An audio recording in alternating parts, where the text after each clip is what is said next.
बहू, भगवान ने तुझे इतना कुछ दिया है तो दिखावा करने के लिए नहीं दिया है, तो कम से कम अपनी ननद के सामने दिखावा तो मत किया करो। कम से कम मेरी बेटी का दिल तो नहीं जलेगा। सुधा जी ने अपनी बहू ललिता को डांटते हुए बोली।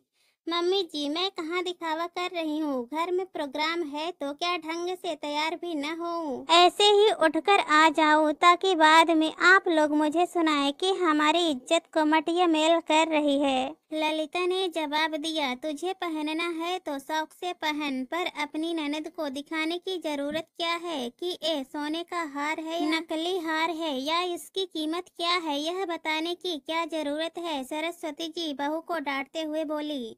मम्मी जी, मैं खुद तो दीदी के पास नहीं गई थी यह बताने के लिए कि मैंने असली हार पहना है या नकली हार पहना है, या उसकी कीमत क्या है। दीदी खुद मेरे पास आकर पूछती हैं और फिर आपको आकर के पता नहीं क्या क्या बोल जाती हैं। आखिर कब तक बर्दाश्त करूं मैं, हर प्रोग्राम में यही होता है। ललिता ने भी जवाब दिया, जब हर प्रोग्राम में यही सब होता है तो क्यों बोलती है उससे। अपनी जबान को बंद रखा कर, खुद का मूड भी खराब करती है और मेरा भी मूड खराब करती है। सरस्वती जी ने कहा। आखिर दोनों सास बहू का मूड खराब हो चुका था।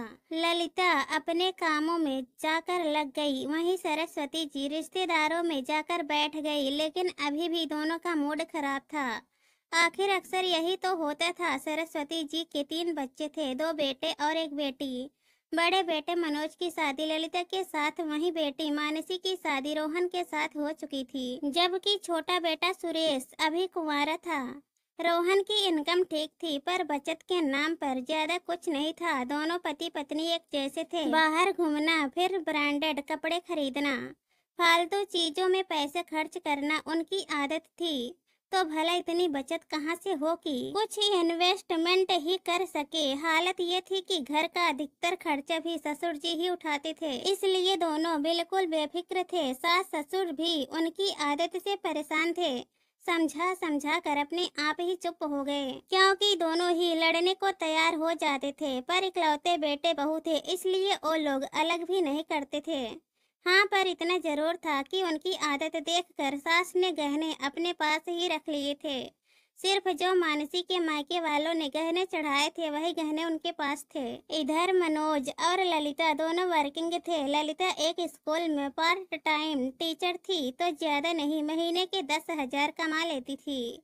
दोनों ही शुरू से सोच समझ कर चलते थे। अभी कुछ महीने ही देवर कमाने लगा, तब उसने खुद ही कह दिया कि भाभी की इनकम को घर में खर्च मत करो, हम दोनों भाई मिलकर खर्चा कर लेंगे। मानसी की आदत थी कि वो अक्सर कमियों का रोना रोती रहती थी।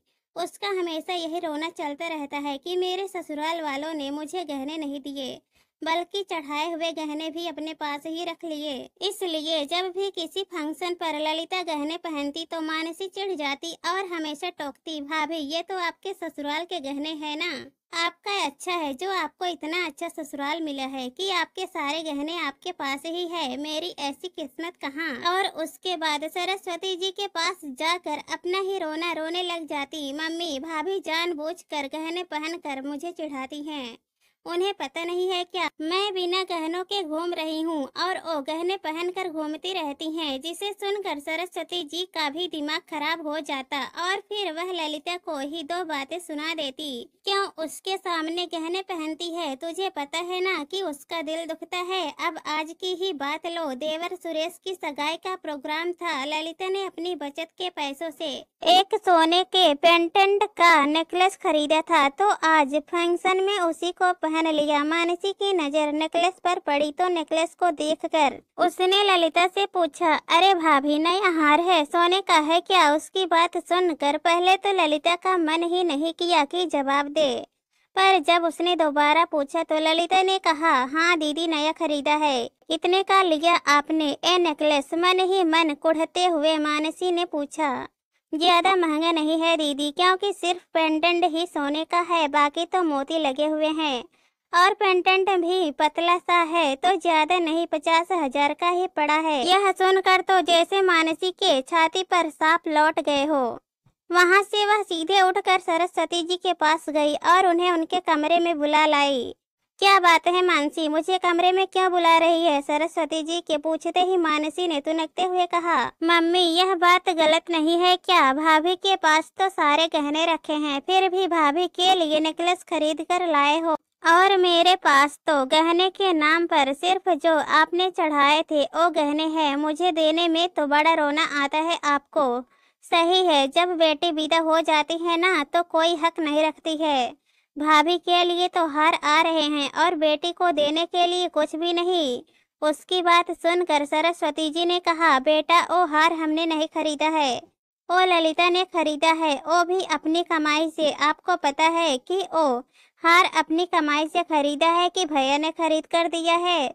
सिर्फ कहने भर की बातें होती हैं मुझे टकराने के लिए। अब भाभी की कमाई का बहाना कर दोगे? कहकर आंखों में आंसू लेकर मानसी कमरे के बाहर आ गई। ये देखकर सरस्वती जी का दिमाग ज्यादा खराब हो गया और उन्होंने ललिता को बुलाकर दो बातें सुना दी।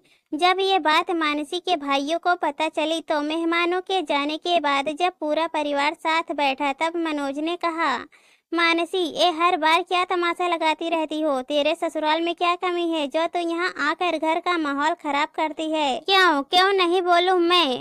बेबी को तो हार दिला रहे हो और बहन को देने के लिए कुछ भी नहीं है, पर यह हार तो ललिता ने अपनी कमाई से खरीदा है। मैंने तो उसे कुछ नहीं दिलाया है, फिर क्यों तमाशा कर रही है? अच्छा लगता है क्या बहन बेटी इस तरह से घर पर आकर तमाशा करे, अपने ही मायके की शांति भंग करे?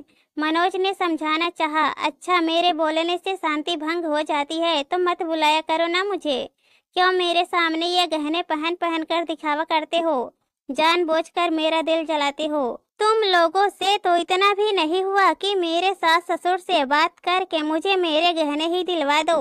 अरे लोग तो अपनी बेटियों के लिए उसके ससुराल वालों से लड़ पड़ते हैं। अच्छा वैसे तेरे कर्म ऐसे हैं क्या कि हम तेरे लिए वहाँ लड़ने जाए? सुरेश बीच में ही बोला। उसके बोलते ही मानसी गुस्से में उसकी तरफ देखने लगी, पर सुरेश ने अपना बोलना जारी रखा। इकलौती बहू होने के बावजूद भी अपने सास ससुर से तूने कभी बनाकर नहीं रखी और हमसे उम्मीद करती है कि हम वहाँ लड़ने आ जाए।